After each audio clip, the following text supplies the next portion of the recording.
Excellent. Okay, great. Hey, if you're joining us from home, welcome. We're glad to have you. People are making their way into the sanctuary right now, so there will be a minute or two of wasted video here while we wait for them to get in. But if you want to just fast forward for a minute or two, you should be good. Or you can watch people making their way inside. I was going to say, if people are watching.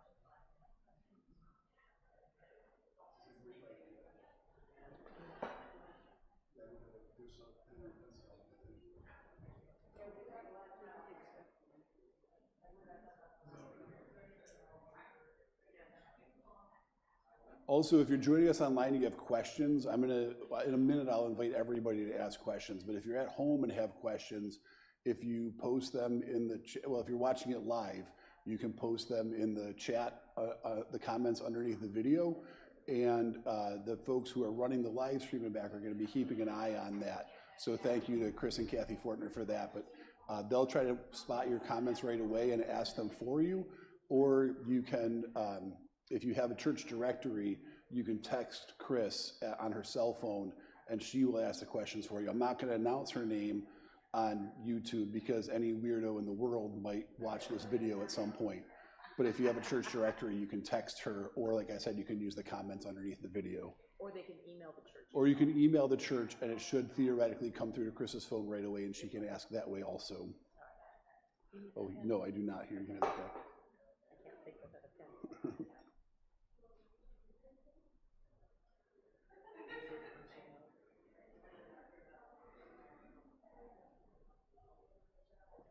If you're still in Homer Hall and you're planning on coming inside, please do so soon because I'm going to start and you're going to miss the beginning of it.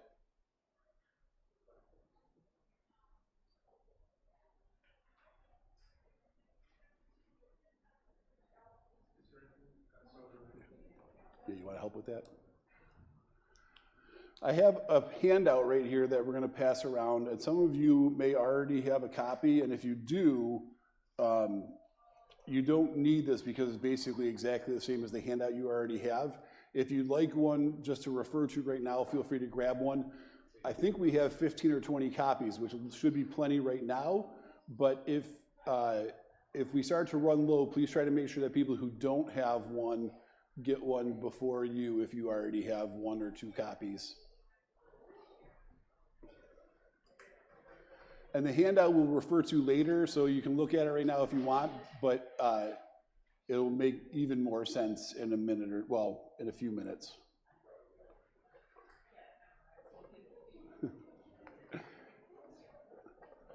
And as people continue to make their way inside, I'll start by inviting you to ask questions at any point.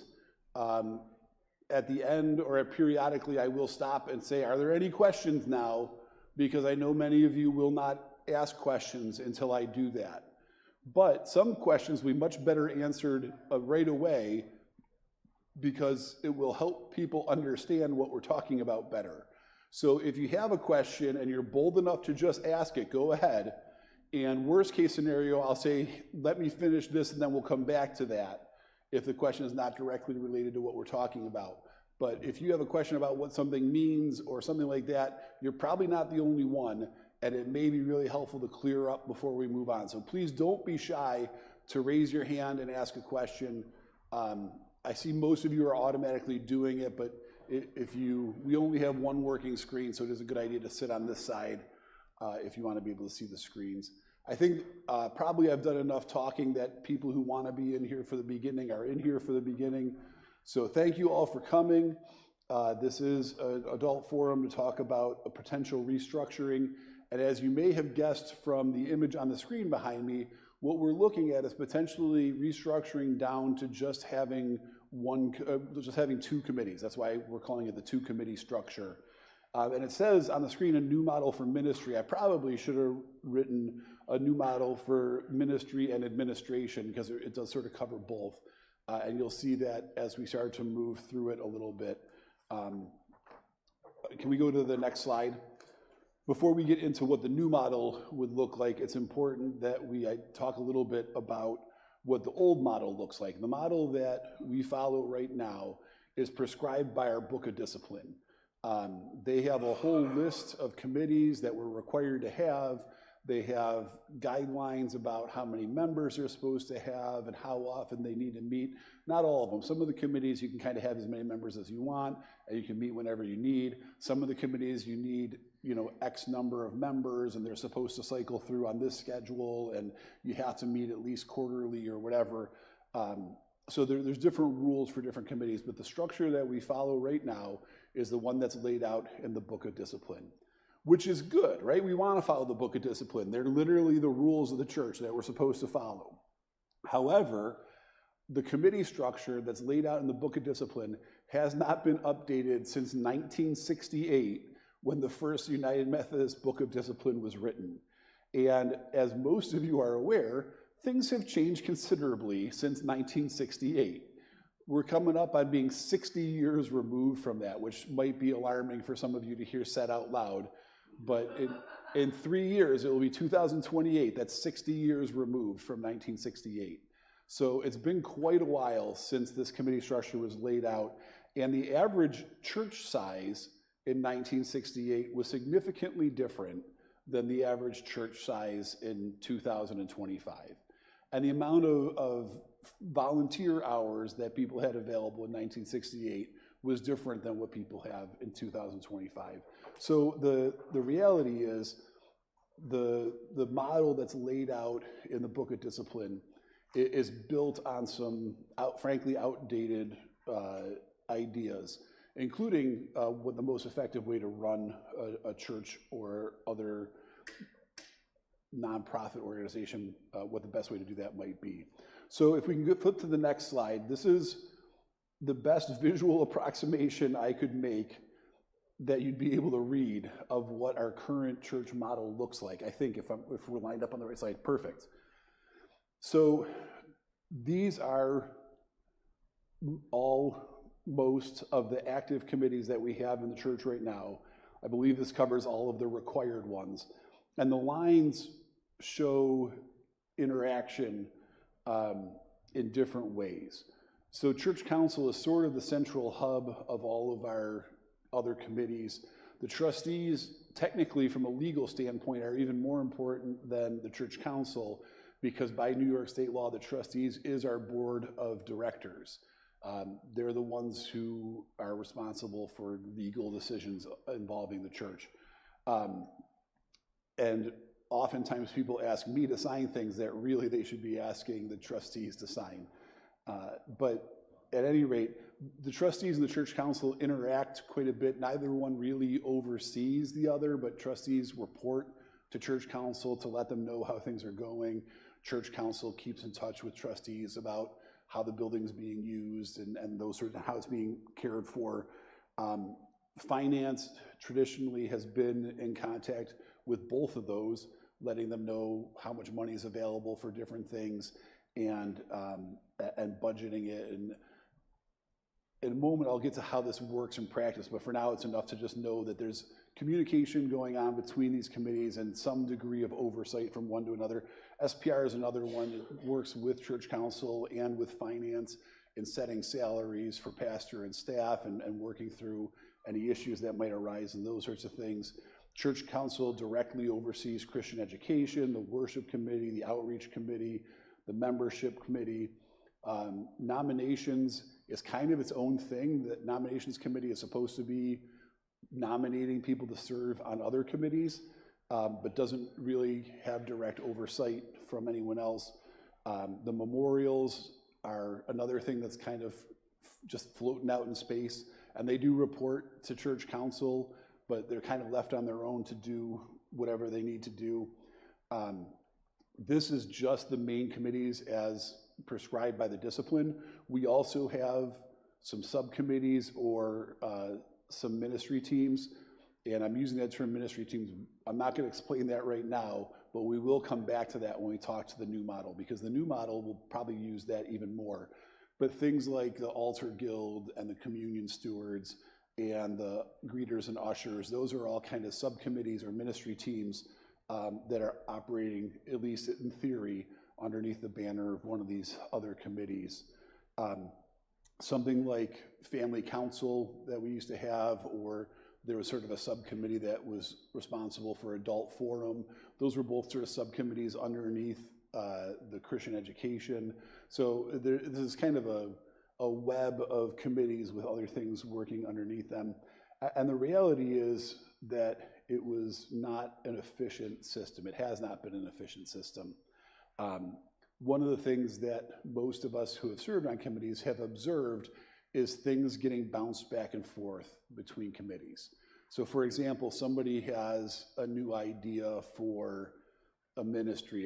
They want to have outreach events like we've been doing, right?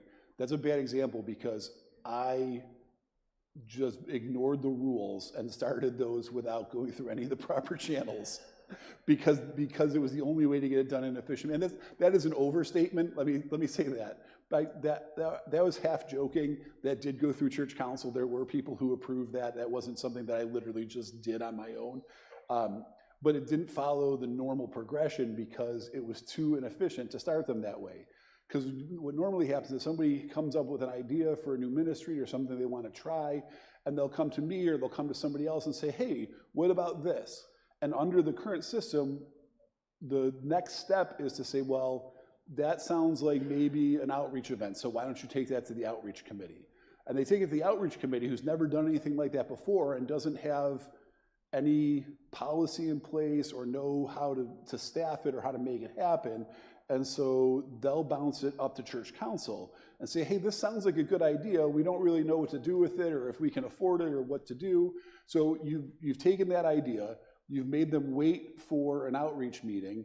And I'm not picking on any committee, that's just one, you made them wait potentially up to a month or two for an outreach committee meeting. They go to the outreach committee, they share their idea, outreach isn't quite sure how to handle it, so they kick it up to church council. Now you have to wait at least a week or two, if you're lucky, probably another month or two for the church council to meet. The idea goes up to church council. They say, this is a great idea, we love it. But we don't know if we have enough money to make it happen, we don't know if we have enough volunteers, what should we do? And so they kick it to finance. They say, hey, we have this idea that we like, we think it's a good idea, can we afford to do it? And if so, where are we gonna get that money from? But there's not generally just happens to be a finance meeting the day after church council. So now you're waiting another couple of weeks, month, 2 months to take it to the next finance meeting. Finance meets, they say, this is a wonderful idea, we'll find the money somewhere, let's look through the thing, okay, we'll pull it from this, we'll take money out of pumpkin sale or whatever, we'll find money somewhere. And so they vote on that, they approve it, and then they send it back to church council, who just met. So now now you have to wait another month or two until church council meets again, for church council to say, okay, great, now we have the money, let's approve this event and tell missions that they're all set to go. So they vote and they approve it and they send it back to missions saying, this is great, go do it. And then you have to wait another month or two for missions to meet again. And by the time missions meets and says, okay, great, everybody loves the idea, it's been approved by church council, the finance committee says, here's the money that we can use, and the person who had the idea said, wait, you're still talking about the thing that I suggested 6 months ago? That was a fall thing, we can't do that in the spring. So now you're waiting 6 months and nobody cares about it anymore, everybody's forgotten about it.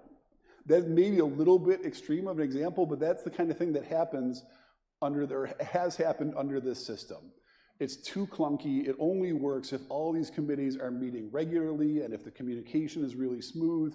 And it's unclear when this all started, 60 years ago, when they laid these committees out, the roles and the responsibilities and the authority was fairly clear. But over 60 years, those things have gotten muddy. And now, in many cases, nobody's 100% sure who has the responsibility for doing something, who has the authority to actually just do it. And so that adds to that murkiness, that confusion, that inefficiency. Things get bounced around because nobody wants to be the one to say, yes, we're gonna do that. Or people are afraid to say, yes, we're gonna do that because they didn't get the proper approvals and clearances. So that's kind of where we're at right now with our old model. And if you pull up the next slide, it just says, what's the new model? And the immediate concern for some people may be, well, wait a minute, you just told us that the old model is the one that's prescribed by the discipline. And that is a perfectly valid concern. The reality is there is also a provision in the discipline that you can restructure your committees for missional purposes. Now, they don't really define what missional purposes means. And in many cases, some churches use that to drop down to 1 or 2 committees just because they don't have the people to keep meeting with more committees. They say, well, it's missional because if we don't do this, we can't keep having a church. We don't have the people for it. And to some extent, that's true. What we're looking at is actually for missional purposes. The idea here is if we can become more efficient in the way that we are governing the church, we can take the volunteer hours that we have right now, even if nobody else starts volunteering more, which I think they might, and we'll get to that later on, but even if our number of total volunteer hours don't change at all, if we can take some of the volunteer hours that are going into committee meetings right now and put those to work doing actual direct ministry, that will be a net gain for us. If we're transitioning volunteer hours from committee meetings that aren't accomplishing anything to direct ministry that is accomplishing something, we have come out ahead just from streamlining the process, even if we don't gain any additional volunteer hours. So that's our missional purpose here. And also, this affords us an opportunity to realign our committee structure so that it lines up better with the vision that we have for carrying out our mission here and now. So if you pull up the next slide, the reason this is called the 2 committee structure is because it's literally 2 committees. That's the whole thing, right? 2 committees. The trustees would be responsible for all of the business of the church, which is a change from what the trustees are doing right now, and we could potentially change the name of it to reflect that better. The only thing, the thing about that is, under the discipline, our trustees are our board of directors. Under New York State law, our trustees are our board of directors. So if we change the name of that committee, we will also have to have an organizing document that identifies them as functioning as the trustees, and we'll have to file that with the state, and so it creates a whole bunch of unnecessary headaches that we can avoid by just continuing to call that the trustees. And that committee will continue to have to be elected by paper ballot because we do that because of their status under New York State law. But in addition to what they've been doing as the trustees, they would also be taking in responsibilities from the finance committee, taking in responsibilities from some of what SPR does, overseeing what the Memorial Fund, the Memorial Committee has been doing. And if that sounds like a lot, it kind of is, but we think we can accomplish that, and I'll explain how in just a moment. First, I want to point out the other committee tentatively called, yeah.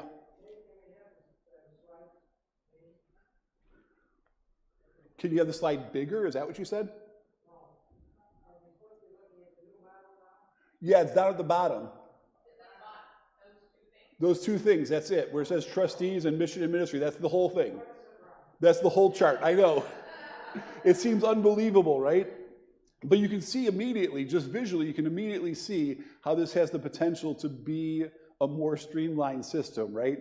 So trustees would handle all the business, mission and ministry would handle all of the ministry, and it would specifically be organized around our vision. So where trustees is picking up responsibilities from finance and SPR and memorials, mission and ministry would be picking up responsibilities from Christian ed, worship, outreach, membership, those sorts of things.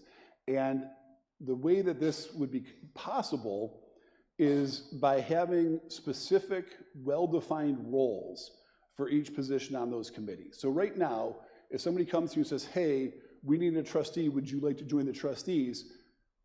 That is not much information about what you're going to be doing.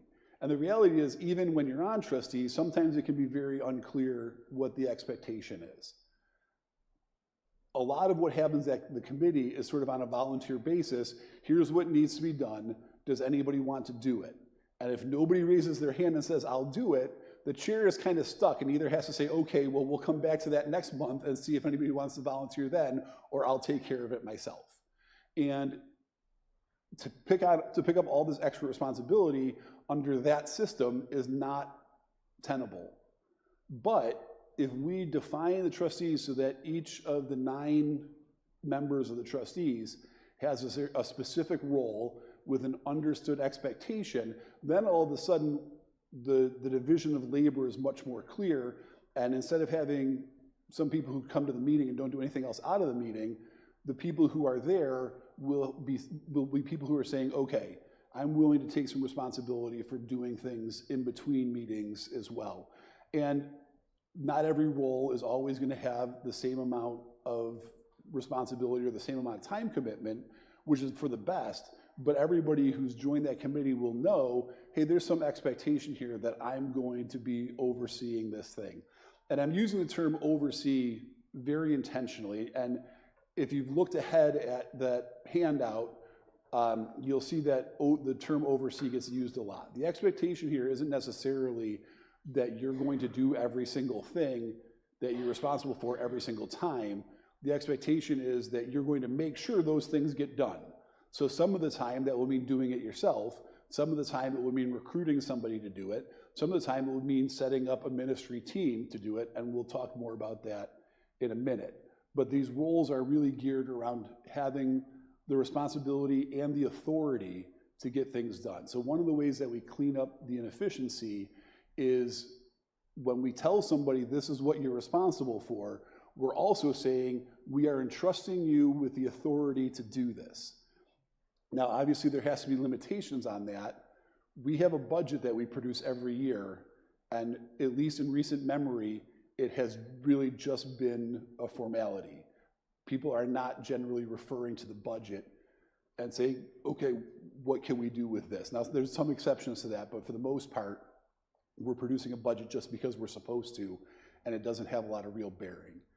Under the system, we would have to have an actual budget that is at least somewhat realistic with our level of giving, and we'd be saying, listen, if you're taking responsibility for this role, here's the budget that you have to spend for the year, here's the responsibilities, here's the expectations in terms of reporting and letting us know what's going on and being accountable for how that money is being spent. We trust you to do this job. Let us know how and when you need help. And so now, if somebody comes and says, I have this idea, instead of bouncing it between 3 different committees over the course of 6 months, we say, okay, this is the person in charge of that, go talk to them. And they can go to that person, and that person can say, yes, let's pick a date, and here's how much money we can afford to spend on it. Or they can say, I'm not sure that's consistent with what we're trying to do right now. Let's see if we can tweak it, or maybe it's something we can do next year, or maybe there's somebody else who that would fall under their umbrella and you could do it with them. But that's the whole thing. There's no 6 months of bouncing it back. And if it's a big project, they might say it's not within my budget. I need to take this to the committee and see if there's other money that we could use for it. So you might have to wait a little bit once in a while, but there's a huge difference between every single idea bouncing around for 6 months and big ideas that are expensive having to get approved, right? That's a huge difference in terms of efficiency. Now, this change necessitates a little bit more trust than our current structure has. And I know for some people who have been through some of the rocky bits that have happened in the last 5 or 10 years, that trust might be a little bit hard to exercise at first. But there will be accountability. There's going to be people watching the budget. There's going to be people watching how the money's spent. People are going to have to turn in receipts. People are going to have to come to meetings and report on what they've been doing, what the people they've been working with have been doing. So there will be accountability. There will be chances to have checks and balances. But for this system to work, part of the model is we're extending more trust to people who are in these positions to go along with the responsibility and the authority that we're extending. Yeah.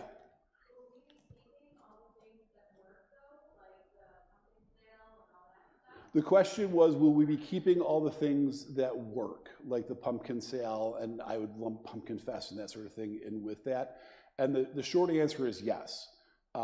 Things that are working, we don't want to throw out any babies with the bathwater.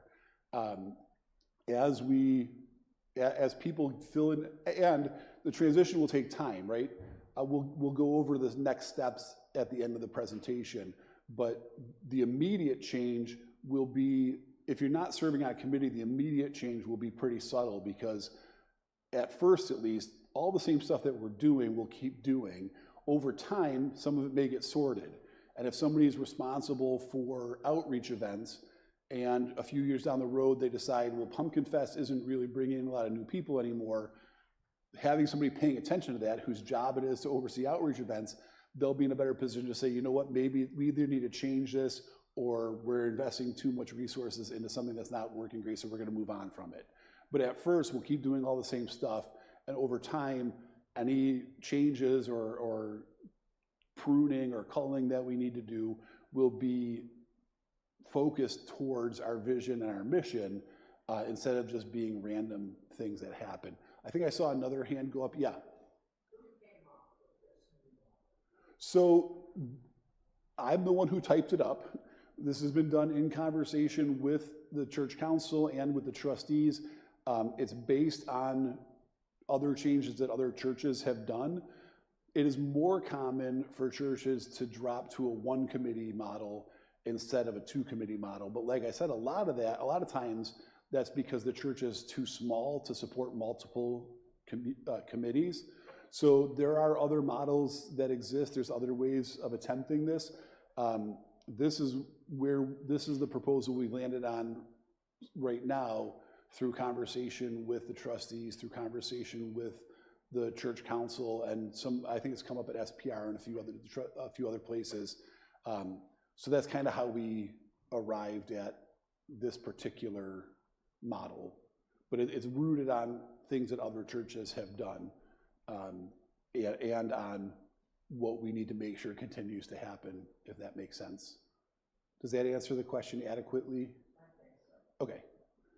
Yeah. I don't understand.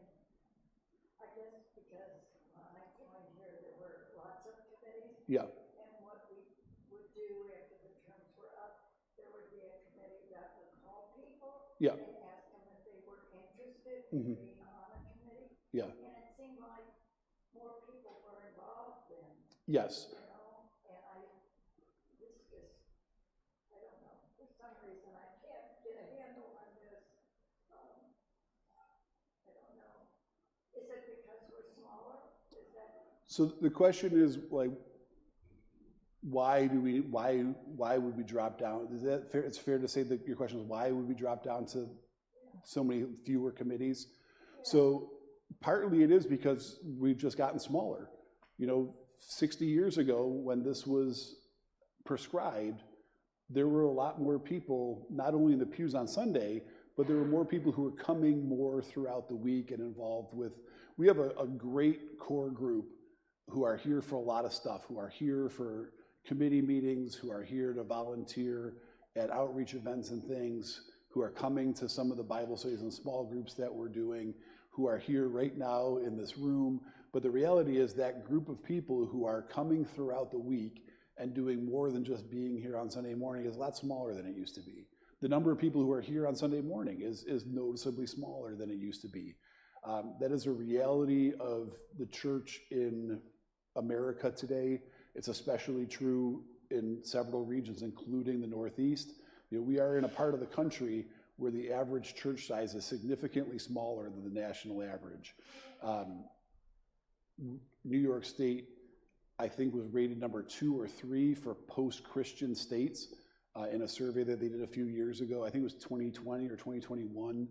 There was a survey, I can't remember who did the survey originally, but it made it into several newspapers about states that were post-Christian because they had kind of been religious at one point in the past and moved on from it, and fewer people were identifying as having any kind of Christian faith. So the reality is we are in a state, in a part of the country, in a country itself where religion is on the decline, where the number of people at church is on the decline. And so partly this is in recognition of that. We just don't have the number of volunteer hours that we had before. And partly it's so that we can be more efficient, because even if we had double the volunteer hours that we have right now, if we put them all into committee work, we still wouldn't be being effective at carrying out the mission, because we need to have more volunteer hours that are not committee meetings, but actually serving people, doing outreach events, running Bible studies and small groups and things that are inviting people into the church. So it's about realigning the resources that we have, which are less than they used to be, but no matter how big or small our number of resources are, it's about doing our best to align them with our vision and our mission. And so this would help us with realigning those resources and allow us to do more with the smaller number of resources that we have now. Yeah, Bob? Yeah, can I ask you to hold on to that question for a minute? Because once we finish this slide, we're gonna get into talking about the things on the handout. So when we get to the part, when we get to whichever role you wanted to address on the screen, raise your hand again and we'll come back to this question. Yeah. I've been keeping attendance for quite a few years. Yeah. Back 40, 50 years ago, we had two services. The second service would average maybe 120, and the first service at 8:30, 9 o'clock would have maybe 40. Right now, we're at that point of being between 40 and 50. Yeah. So as sort of a point of information, at one point, our attendance was between two services.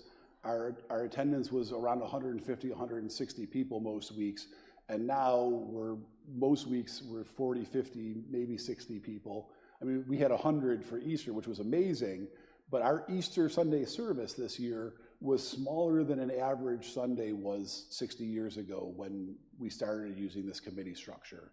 So that's a significant change in the amount of volunteer hours that we have available. Carol, you had another question? Do we get to vote on whether we want this new law? Yes, absolutely. So we'll talk more about that at the end. The last slide, I think it's the last slide or the second to last slide, is talking about what the next steps are. This is not a change that's just going to happen without approval. If people are on board with trying this, there are steps that we'll have to take to make it happen. So we'll come back to that also. Are there any other questions right now before? Yeah. What do we do to ensure communication between trustees, those two branches?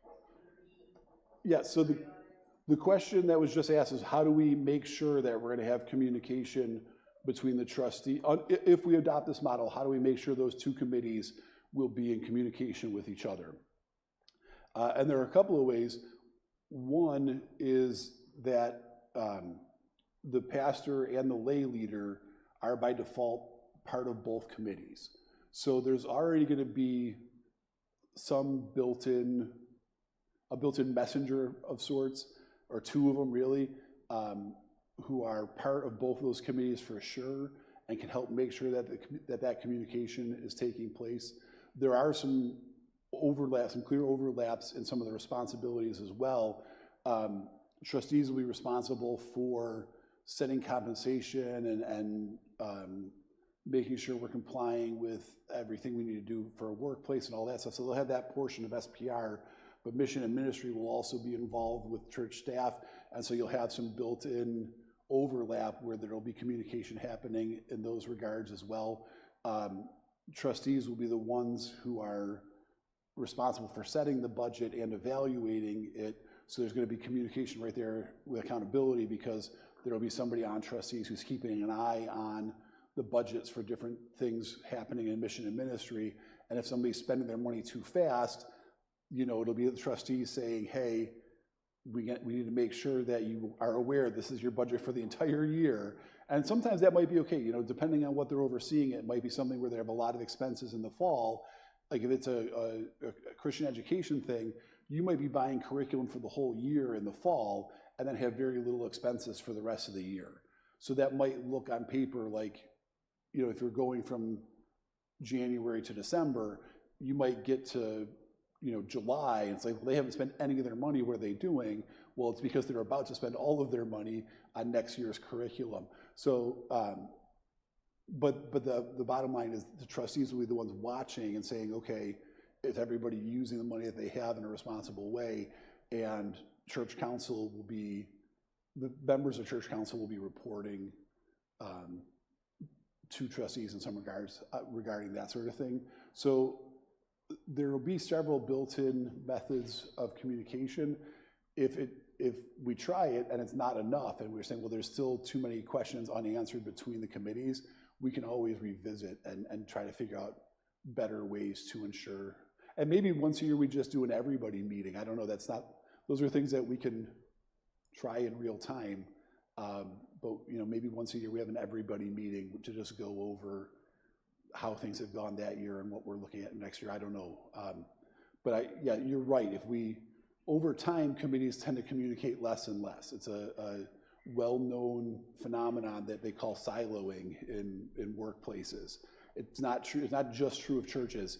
Businesses, all nonprofits have this tendency, if you're not intentional about keeping up communication, of individual committees becoming little silos that don't communicate with each other. So at first, it probably won't be a big problem because as we revamp things, we'll be getting rid of those silos, but we'll have to be intentional about keeping up communication over time, or those two committees will kind of drift apart and lose that communication. Does that adequately answer your question? Yes. So I guess I didn't understand, will it be eliminating church council? The responsibilities of church council will be, we could call mission and ministry church council. I called it mission and ministry because I think it sounds better. The responsibilities of the church council will be assumed by the mission and ministry committee. They'll be changed a little bit, but it'll be, there won't be a separate church council as a third entity anymore. Yeah. You have committees, and on the committees say, oh, we should have someone in charge, yeah, the chairperson. On the new model, do you have someone in charge of each of the italicized things here? For instance, on the learning continuum, that would have been a Christian education. So would you have one person as a chairperson for learning continually, or like for each of the three things under that? So this is a question about who's in charge of things on the slides that we're about to get to. So I'll ask you if you could just hold on to that. We'll get to those slides and then we can address it there if that's okay. Are there any other questions about the slide that we're on or previous slides? Okay, so the next thing we're going to do is dive into the rough draft that we have in place right now of what the different positions on these committees would be. And that's what you have on your handout. So on one side of your handout, you have the proposed positions for trustees. On the other side of your handout, you have the proposed positions for the Mission and Ministry Committee. And I'm not going to take a huge amount of time on those, but I'll kind of read through the brief descriptions real quick. And if you have questions about one in particular or about the committee overall, you can, if it's about one in particular, you can ask it right away when I read that one. If it's about something bigger on the committee overall, wait till I read through all of them and then ask if you don't mind. So on trustees, the first two are things that we already have, a chairperson of trustees and a secretary. And mostly the descriptions here are just writing out kind of what the responsibilities already are. The chairperson would be responsible for calling and presiding at meetings, for coordinating with the other members to assemble an agenda for that meeting, and to provide leadership and support to the committee. They'll be the ones overseeing, like, they'll be the ones who are checking in with all the other people, who are making sure they have what they need, who are making sure they're getting in what they need to report and what needs to go on the agenda, and making sure that they're doing the things that they're responsible for and being present for the meetings as often as possible. The secretary is responsible for taking minutes, for distributing necessary information. So if you have a handout, you'd send it to the secretary ahead of time, they'd print it at the church and make sure it's available for everybody, or they'll send out things like the previous minutes via email before the meeting. And they'll also be responsible for finding answers in the minutes from previous meetings. So if you say, what did we vote on, at last meeting, if it's something that's, I guess last meeting you probably had the minutes there, but 6 months ago we voted on this thing and I can't remember, and nobody remembers, the secretary would be the one who's going to go pull out, not probably at the meeting, but in between meetings, we'll pull out the minutes from 6 months ago and say, okay, here's what we passed then.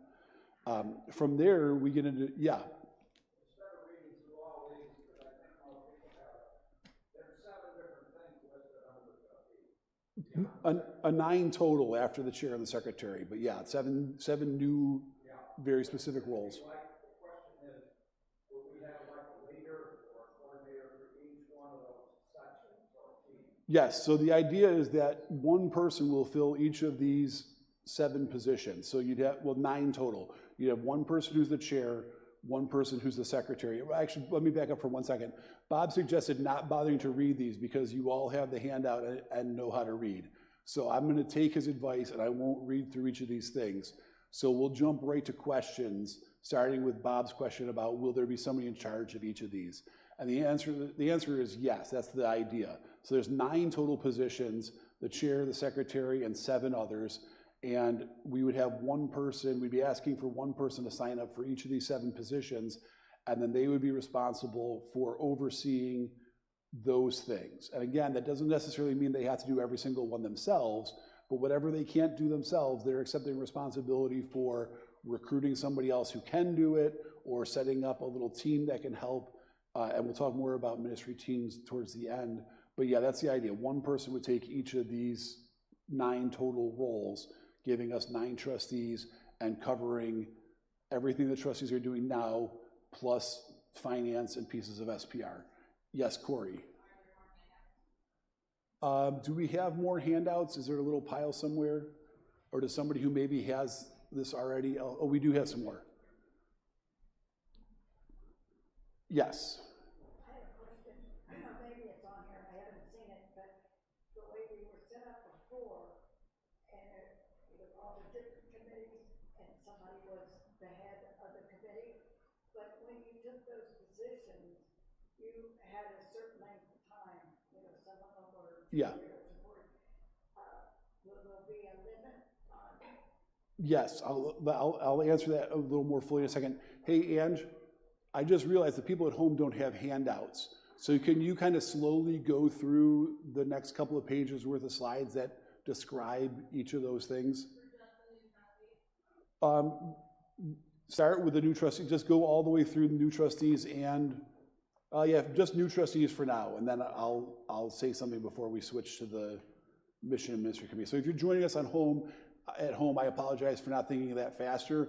We'll cycle through those slides that describe the trustees' positions so that you can read them on your screen, and that'll be going on while we're discussing. The question that we got was about terms, and under the old system, if you signed up for trustees, it was a 3-year term, and we had that cycling through so that, you know, a third of the people would change each year, or I say change, a third of the people's term would end each year, and more often than not, that just meant signing up for another term. The idea is, the short answer for that is yes. We would continue, especially on trustees, to do it in a scrolling 3-year period. Now, with more specific tasks, some people might say, this is exactly what I want to do, and might just every 3 years say, nope, keep me going, nope, keep me going. Other people might do it for 3 years and say, you know what, this was a little bit more work than I really anticipated. We do want to honor that 3-year commitment and say, if you're at the end of 3 years, if this is, actually, what we want to say is at the end of 1 year, if this feels like it's too much, start looking for somebody who you think might want to take this over. And at the end of 2 years, if you know it's too much, you should have already found somebody that you think will enjoy this position. And throughout your 3rd year, you can help get them acclimated and ready for it so that when your term ends, they're ready to pick up the ball and run with it. Now that's, in an ideal world, we all know that it's not always going to work that way. But yeah, for trustees especially, it'll continue to be a 3-year commitment. You'll have to be elected by paper ballot every 3rd year. We'll hope that if you get into it and feel a little bit over your head, you'll ask for help but still stick with it for your 3 years. And then when those 3 years are up, we'll actually ask you if you want to continue or if you need to have somebody else take over for you. And again, the hope will be that if you know you want to come off, you will help us find somebody to take that over for you when you're done. Does that answer your question? Yes.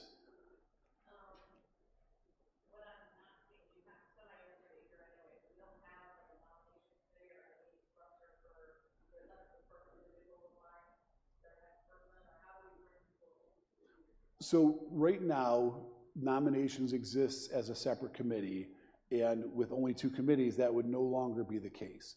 So each committee, each of the two committees would be responsible for recruiting new members.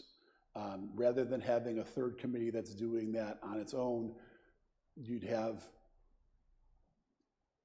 under the discipline, the pastor is automatically the chair of nominations, which from year like 5 to 15 is perfect. The first 5 years, the pastor is actually a terrible person to have in charge of nominations because they don't really know who's the best fit for different things or what the biggest needs are and that kind of thing. And I say that getting ready to head into my 5th year. So I'm just getting to the point where I think I might be good at that finally. And the pastor is by default on both committees and can help take lead on that. But yeah, each committee will be responsible for sort of bringing in its own replacements under this structure. And that's something that we could change before the vote, but as it's written right now, each committee would be responsible for recruiting its own replacements. Any other questions about the trustees as it's listed right now? Yes.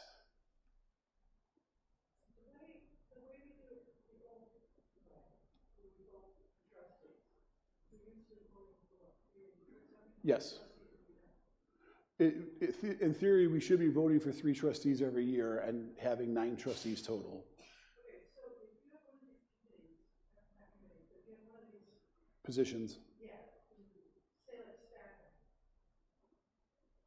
and you need more people to do the staffing, do you ask people who aren't trustees, or do you just use those non-trustees to do all the stuff? So the question is, if you have one of these 9 roles on trustees, like staffing, for example, and you find that there's things you need more people for than what you currently have, how do you handle that? Do you just ask other people on trustees for help, or do you ask other people outside of trustees? And the answer is yes. Depending on what it is and how much help you need, some things you might be able to just ask at the committee meeting, hey, I could use a second set of hands for this. Can somebody give me a hand with it?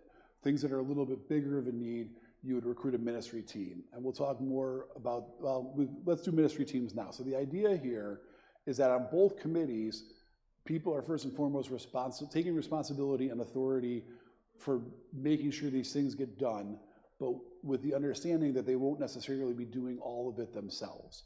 And so the way that you do the things you're not doing yourself is by putting together ministry teams.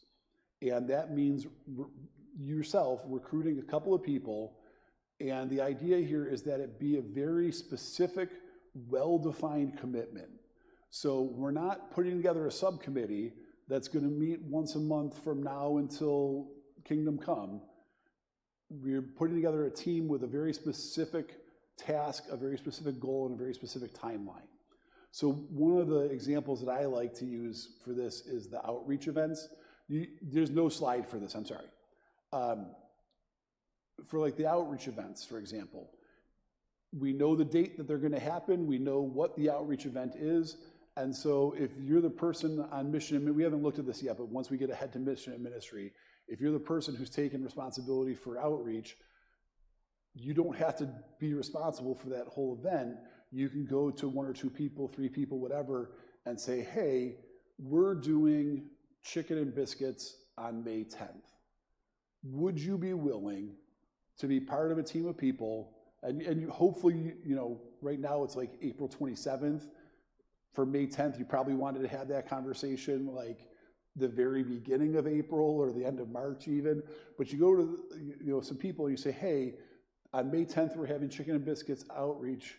Would you be willing to be part of a team of 2 or 3 people who are going to make sure we have enough volunteers to get the food ready, who are going to make sure we get some publicity done, and who are going to report back about how it went?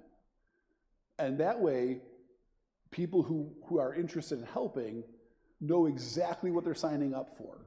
You're not saying, hey, do you want to be part of this committee? And once a month, we'll ask you random things that you might want to help with from now until you finally get so sick and tired that you quit the committee. It's, hey, here's this specific task. And that allows people to only sign up for the things that they actually care about. It allows people to find things that fit with their gifts and their passions. It allows people to sign up for things that they actually have the time and availability and ability for. So by presenting people with a much clearer option. People who aren't willing to say, yeah, I'll sign up for this committee that I don't really know what I'm getting into and I don't know how long it's going to take, so they don't volunteer for anything, you can say, hey, here's this very specific thing. Is this something that you would like to do and have the time for? And then they can either say, yeah, I would love to do that, or no, I don't have the time for it. But it will allow people the freedom to volunteer for things that they haven't been volunteering for because they don't want to get overcommitted. But yeah, the person who's in charge of that individual thing, whether it's building maintenance or giving or something on mission and ministry, they would be the one to say, okay, I need 1 or 2 people who will help out with this project for this amount of time, and then kind of tap people on the shoulder and say, can you help me with this specific thing? Are there any other questions about any of the trustees' stuff? Okay, so moving on to mission and ministry, which is the other committee. On your handout, you can already see, I don't think we did it on the slide. Oh, we did do it on the slides. Okay, perfect. So both on your handout and on the slides, you'll be able to see that we've divided the mission and ministry committee into 3 sections based on our vision of carrying out our mission of making disciples through learning continually, living in community, and loving like Christ. So we start off with 3 positions that are kind of outside that structure.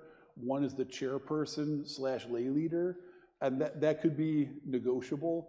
I think it's a great fit to have the lay leader also the one who's overseeing the mission and ministry committee. There's a lot of synergisms, if I can use a trendy business word, without too much pushback. But there's some overlap and some strengths to having the lay person also be in charge, the lay leader also be in charge of mission and ministry. There's a secretary which would do kind of the same thing as the trustee secretary, only for mission and ministry instead. And then the pastor is automatically a member ex officio, which means I get to talk but not vote. And then under learning continually, you can see we'd have 1 person overseeing Bible studies in small groups, 1 person overseeing forum and workshops. We haven't really done any or many workshops since I've been here, but if we had somebody who was just overseeing that portion of things, we could hopefully add some. And then 1 person overseeing Sunday school and youth group. And again, this overseeing, it doesn't mean you're doing all of that, but for example, if 1 person is willing to say, yes, I'll oversee Sunday school and youth group, they could be coordinating with potential volunteers. They could be trying to work through the details of what do we actually have to do to be able to offer some kind of Sunday school program or children's church or whatever. Under living in community, we'd have somebody overseeing hospitality, which would include the greeters and ushers. It would include the coffee hour stuff and food and fellowship, and just working on helping to make sure we're being more welcoming overall or remaining very welcoming overall. Somebody overseeing worship, and that would mean working with the altar stuff and the communion stuff and making sure our tech volunteers have everything they need. Member care, working with the care cards and phone ministry and visitation and that sort of thing. And then finally, loving like Christ. What's labeled outreach here is very different from what our outreach committee has been doing. It's really more focused on the outreach events we've been doing. What we're calling assistance here is much more what our outreach committee has traditionally been doing in terms of helping to allocate some financial assistance to other ministries and stuff like that. And then mission would be actually looking to develop some more opportunities like we were able to do at Bill's house, building the ramp where we can do some direct service project type things. So that's 9 positions overseeing those different elements of ministry within our 3 areas of ministry focus, plus the chair, the secretary, and the pastor, for a total of 12 members on that committee. So questions about the mission and ministry committee? Oh, come on, we can't possibly have answered all of those already. Are you just getting antsy because it's starting to get too long? I see a couple of nods. Okay. No questions about any of that, though? It's all relatively clear? Yes.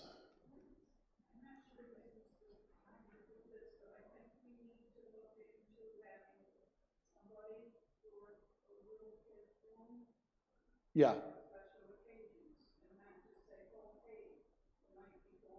Yes, so the question slash concern was making sure that we have somebody available to watch little kids, especially for like Easter and Christmas and stuff like that.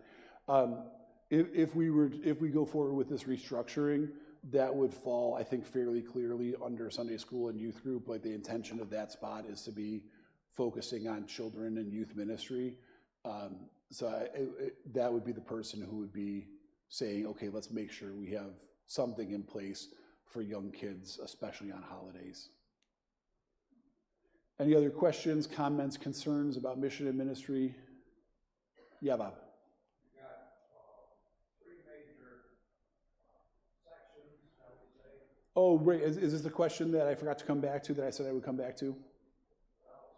Okay. Like you got on the handout, learning, continuing, and in Christ, three different sections. Yeah. Is there going to be one chair or leader for that section, or just individuals for the subsection? No, so there'd be one chair over the whole committee, and within the committee, you'd have people focused on those three different areas, but it would all function as one committee with one chairperson, and each of the three people serving in those different areas of that ministry focus would be overseeing their area, but there'd only be one chairperson for the whole committee, not like a Loving in Christ chairperson, Living in Community chairperson, and a Learning Continually chairperson. Those three people would probably work together more so than maybe then they would work with other parts of the committee, but they would all be one committee together. And they would only meet when there's something necessary? Yeah, so we would want each committee to meet at least quarterly at a minimum. Just like we do now, trustees have to meet quarterly, church council has to meet quarterly.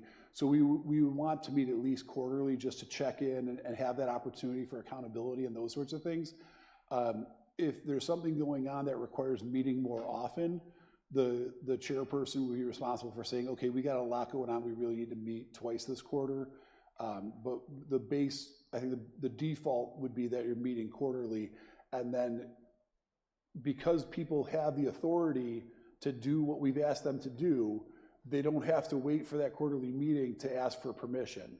So if somebody's taken responsibility for mission projects and they come up with an idea that they want to do a month later, they don't have to wait for the committee to gather and say, hey, here's our idea for our mission project.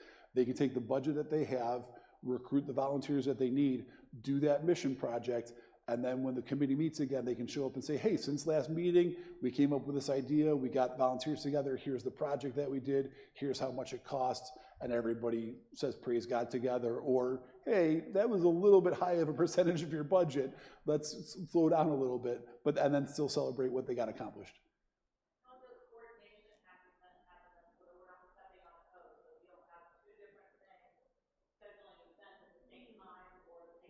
Yes, so the question there was, how do we make sure we're not scheduling multiple things for the same weekend, the same time slot, that sort of thing. Part of that will just come down to the church calendar, and we have a very talented office manager who keeps a master church calendar for us. So when you call and say, hey, we're looking at May 17th for this event, Chris will say, well, this is on the calendar for the morning, but if you're in the afternoon, that'd probably be okay, or hey, this is going to be a really busy morning, you might want to think of a different weekend. And also, when we do things like the big planning meeting, hopefully most of the committees will come out and participate in that. So things that are happening kind of last minute will be more about checking the calendar and making sure. Things that we're planning 3, 4, 5 months out, hopefully we can do through the planning meetings, which I think we'll continue to do. And then that'll help lay out the basics of the calendar kind of 6 months at a time, so that we're avoiding that. Some of it will just come down to checking and doing it that way, yeah. And we do have a Google Calendar that I can make so that folks could see things. Thank you. They would still need to coordinate it through me. Okay. Make it, but they could have a look ahead. We have a church calendar that is not public right now, but we could send like a link or whatever to everyone who's in one of these positions, and they would be able to see but not edit it. So you'd be able to go and check in real time and say, okay, this weekend looks open or this weekend doesn't look open, and then try to schedule it and then call. Chris would have to be the one to update it officially, but you could check in real time to see what's available. Yeah. Are you setting terms on maybe? So I said when we did trustees that we would be looking at specifically 3-year terms like we have in the past. Mission and ministry is a little bit different in that some of these are positions that people are going to love and not want to give up. And some of them, people might just want to try out short term and say, What about, I guess more I'm thinking of, and I can see that for like the mini ones down here, but what about the chair and secretary? Should they be terms?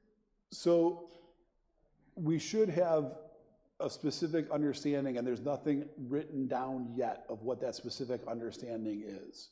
So we don't want to fall into the trap of people signing up without a specific commitment, because that in many cases ends up shooting us in the foot. So maybe we go with 3, this is a detail that we have to figure out before we vote, so thank you for bringing it up. We could go with 3-year terms, just like trustees. We could go with something more flexible, like you're signing up 1 year at a time, with the hope that people will give us significant notice when they're going to step down. The concern with a 3-year term is if something changes a year into your term and you say, well, I can't do this anymore, it throws off all the timing and everything. So we haven't finalized that detail yet, and that is something that we will need to finalize before we can vote on this. So if you have feedback on what you think would be a good way to handle terms for mission and ministry, please let us know that. That would be helpful information for us too. But I guess barring any good ideas, we may end up just doing 3-year terms for that as well. And the nice thing about having 3 positions which within each ministry focus is we could have one of them cycling through each year. So you're not losing everybody in Loving Like Christ the same year. Now it's 3 different roles, so it's going to be a significant change either way, but that is a detail we need to figure out. Thank you. I think I saw another hand. Yeah. Oh.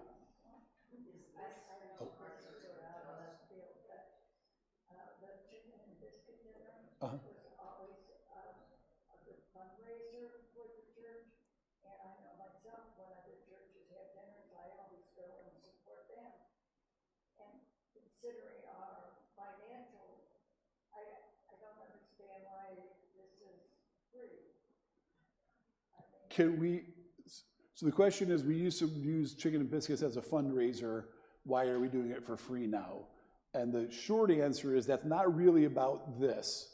So I don't want to spend a lot of time on it because I want to honor everybody's time. The slightly longer answer is we're doing it as an outreach event right now. We don't have fundraising as an official position on here, but individual teams, individual ministry people, if you get your budget for the year and you say, gosh, we'd love to do more than what this budget will allow, you could put together a fundraiser for your thing. So if you are, if you're doing the outreach events and you feel like you don't have enough money to cover a year's worth of outreach events, you could do a fundraiser to supplement your own budget. Or if somebody has an idea for a fundraiser they want to do, they could go to the trustee who's responsible for giving and say, hey, I'd like to put together a fundraiser just to give to the general fund, and you could do it through that way also. So we don't have, or the person who's responsible for giving could say, boy, we really need some more money in the general fund. Let's put 1 or 2 or 3 fundraisers on the calendar. So there are ways in place where we could schedule a fundraiser, but the event we're doing in May is specifically an outreach, not a fundraiser right now. Carol, you had a question? Is this structural change just for the period that you're the pastor, and it will revert back? So, no. If we make this change, it will last until we make another change.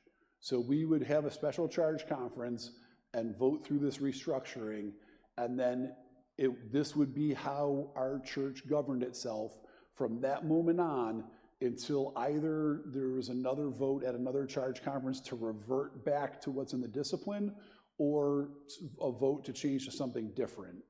And I think maybe you're asking that because years ago, maybe right before Bob Sherburne left, there was a bunch of meetings about changing how our committees were working. And I think it was like, they called it the Now model or something like that. And I think maybe it got passed and then Bob or whoever it was left like a month later and nothing happened with it. I have seen that happen in other churches also. It's an unfortunate side effect of our itinerancy system. But if we have a special charge conference and vote this through, it would be the official structure of the church until the church took another vote at another charge conference to change it. Which you could do at any charge conference. Like if we try this, if we hold a special charge conference in June or July and vote this in, and by November it's not working at all, we could just hold a vote at the next charge conference to go back to what's in the discipline. I think that would probably be too fast. I don't think we'll be far enough into even if we pass this in June or July, I think by November we'd still be feeling out how it's working. But at any charge conference, you could vote to change back to the discipline or to go to a third thing. So it's not set in stone, but this isn't something that's like, well, as long as Pastor Nate's here, we'll do it this way. But the moment that it gets out of here, we're doing something else. This would be something that you'd have to be purposeful about changing if you wanted to switch back in the future. Oh, I forgot to repeat the question. The question was, would this just be for while I was here, or would it be more than that? Does that answer your question? Okay. Are there any other questions about anything that we've talked about so far? Yeah, Bob. After going over this, you said it has to be voted in. Yes. Expect that to happen this spring. Maybe. So we have 2 slides left. Can you go to the second to last slide, please, Ange? The potential benefits for this. Now, I won't say there's not any potential consequences. There's we could miss something. There could be something that slips through the cracks. We could try this and then suddenly realize, oh, wait a minute, there's this really important thing that is not part of anybody's job description anymore. We could do this and find out that within 6 months, the trustees have completely stopped talking to the Mission and Ministry Committee. We can't predict necessarily exactly how this will go, and I won't lie and say there's nothing but benefits. What I will say is I see some pretty clear potential benefits. I wouldn't be in favor of doing this if I didn't see some, I think, fairly obvious potential benefits. Now, whether or not these all come to fruition, I can't guarantee, but I see a number of potential benefits to this. First, it'd be far more efficient in terms of our administration. There'd be no more 2, 3, 4, 5 month-long bouncing stuff around to approve something. There'd be no more spending 10 hours worth of committee times across 8 different committee meetings talking about one thing just to get it done. We would be using the volunteer hours that we have more efficiently in terms of administering the things that we need to administer.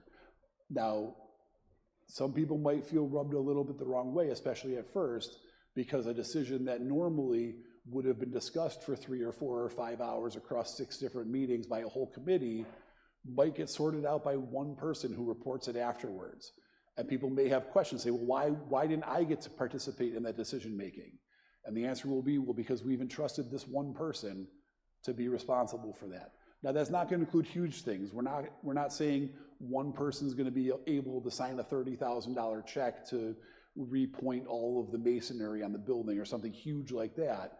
But if we're talking $2,000, $3,000 to repaint the trim on the windows, and there's money in the budget for that, then we're saying, yeah, this person has permission to get a couple of estimates, pick the best one, and sign a contract for $3,000 to come and paint these windowsills.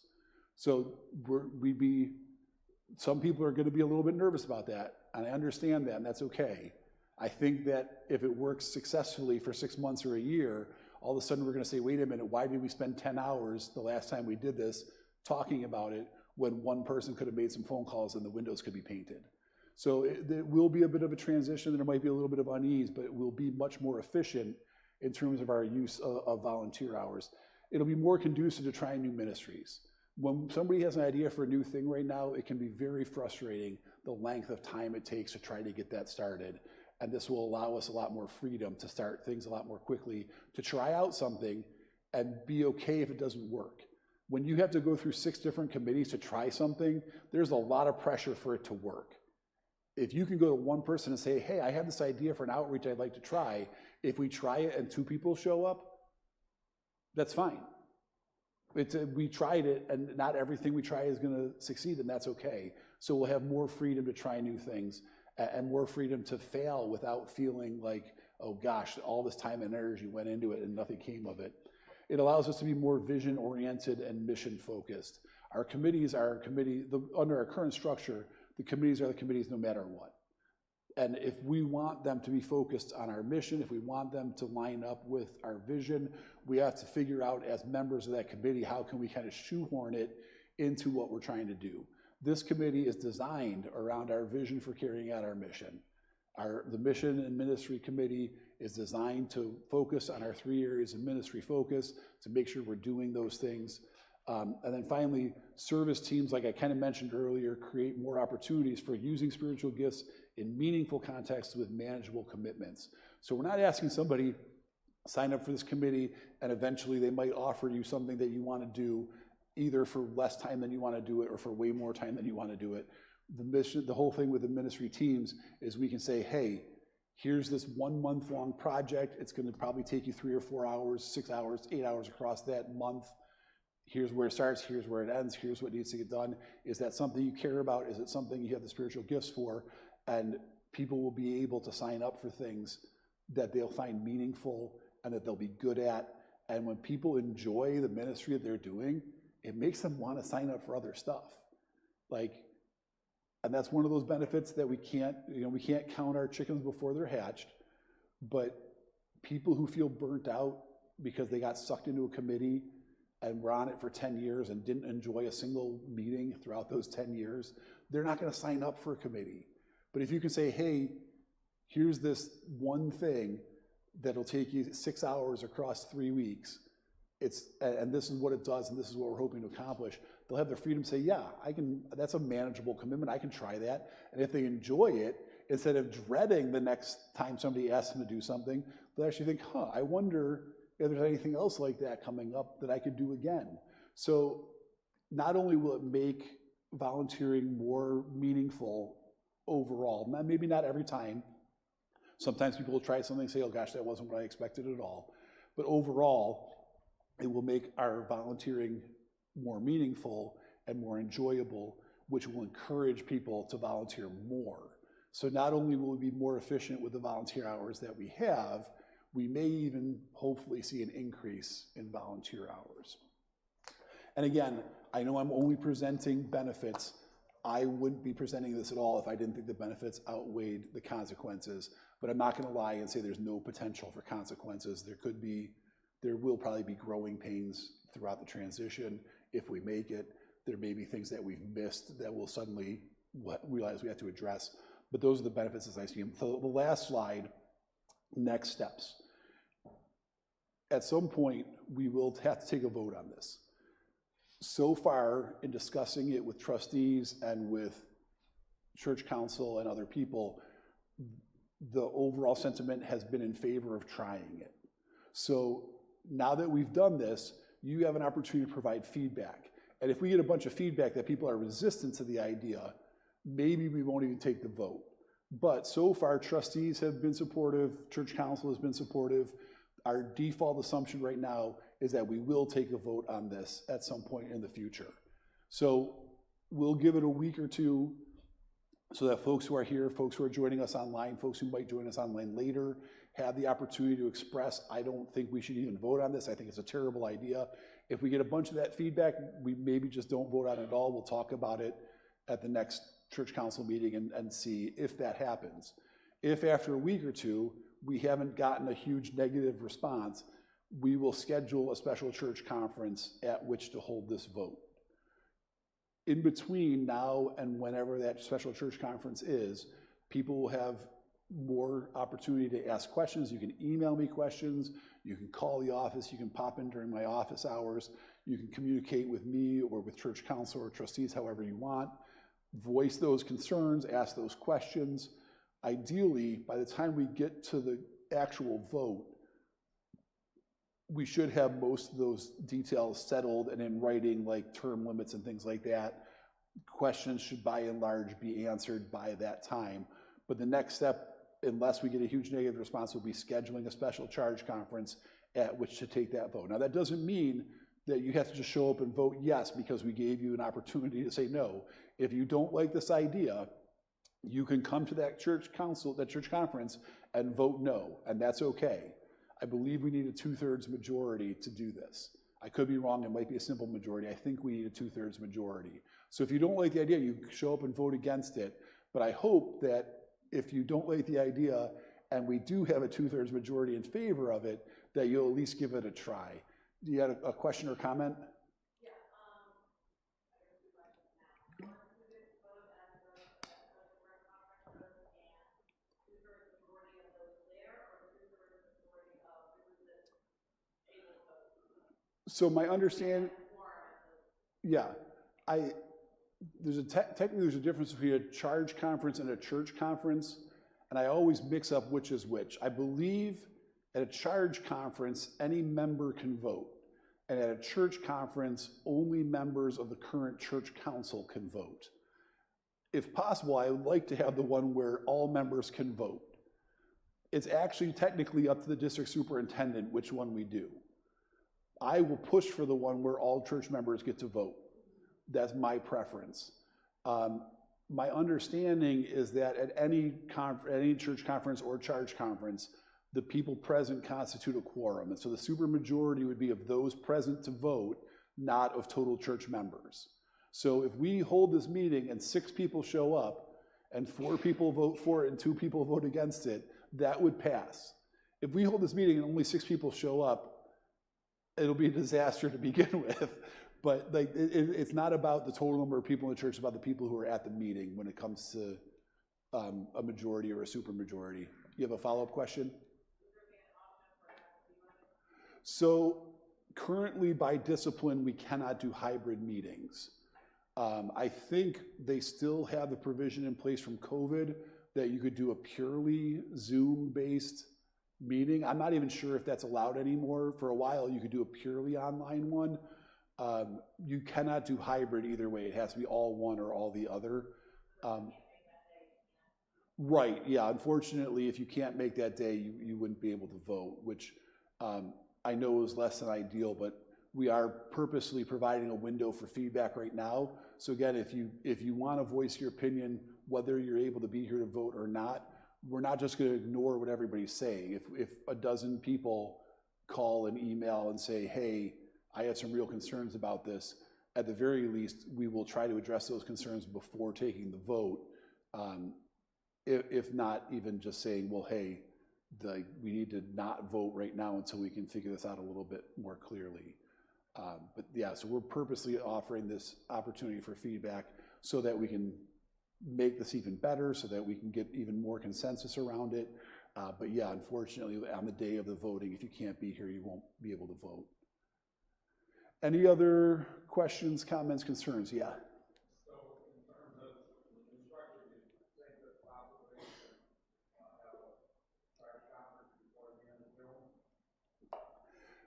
Right now, it's the end of April. If we leave 2 weeks for people to voice feedback, that'd be the middle of May. I can contact, which is right before annual conference. I'll contact the district superintendent in 2 weeks and see when we can get a special charge conference on the books. The earliest would probably be the middle of June, maybe the end of June. It might even be into July, but we could certainly be taking, unless we need to postpone it to address concerns that come up, we could be voting on this as early as sort of the middle of June, yeah. And so the only thing I haven't said yet, the next steps, assuming we go ahead with the charge conference and assuming that it passes, the next step after that would be transitioning to the new structure, which in and of itself is not something we're going to be able to do immediately, because there's some things we'll have to do in terms of rolling people into new committees. So hopefully at that charge conference, we'll be able to elect new trustees as well. because there will be people from other committees that we want to bring in.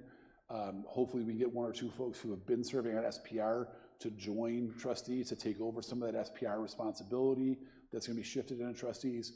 Ideally, we'd like to have one or two people from finance come in to take over some of those finance responsibilities. So those are details that we'll have to work out. In terms of the day-to-day, nothing will change immediately. Behind the scenes, you might have different people managing some of that stuff, but it will be a process of changing over and new people getting accustomed to being responsible for new things.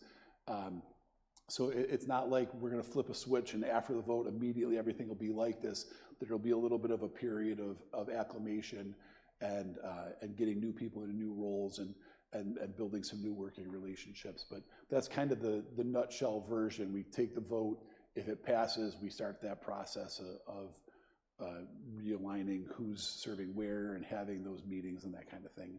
And some of these spots, we have people in place who can step right in and they're just doing the same thing under a different title. Some of them, we don't have anyone doing that at all right now.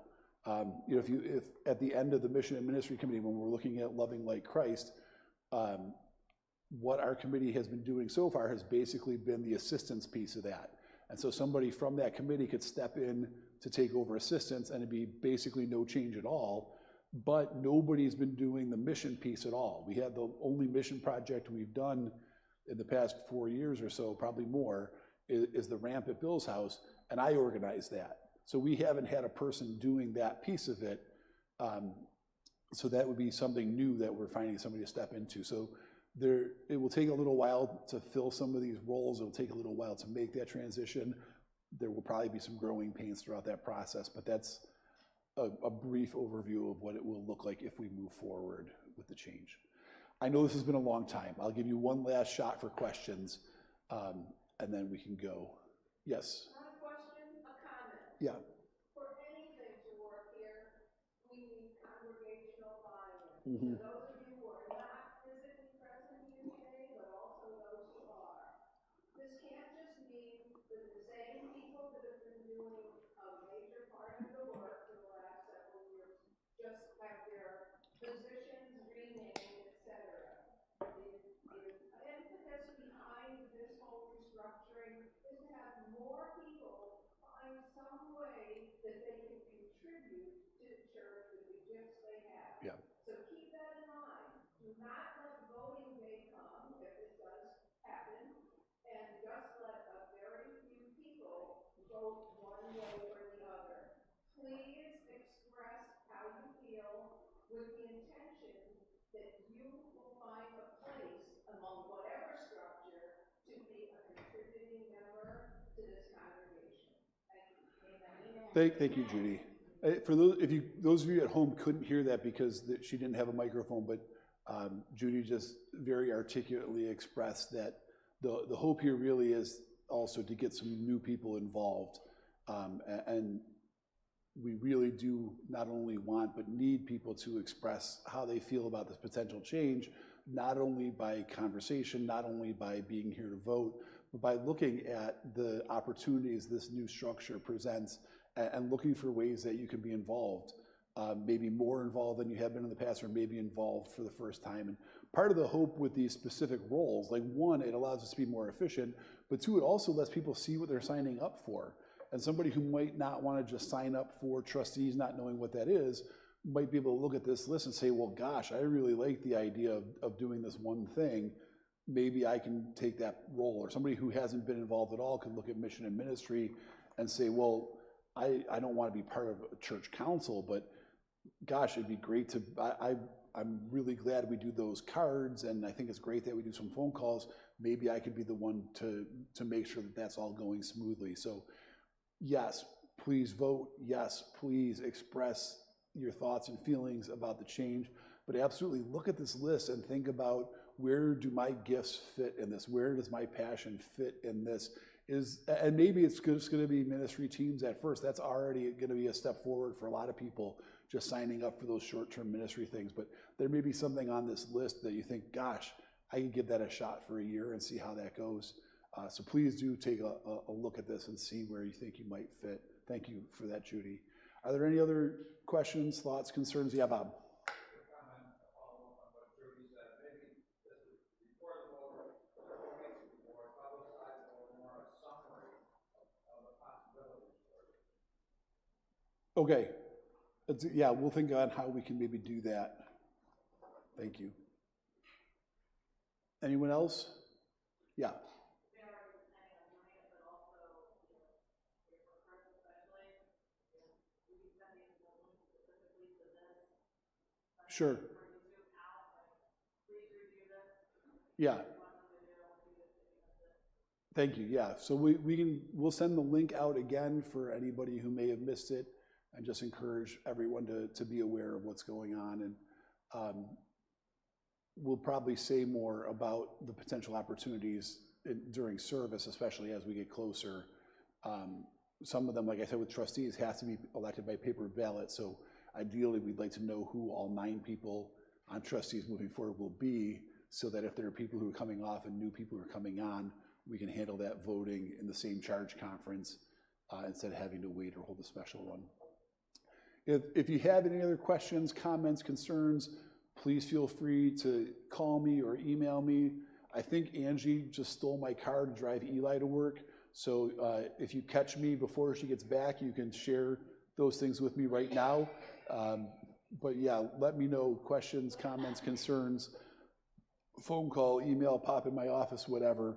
I'm going to say a quick prayer for us, and then you can all get out of here finally. Father, we thank you for this congregation and the gift that it has been and is and will be to all of us.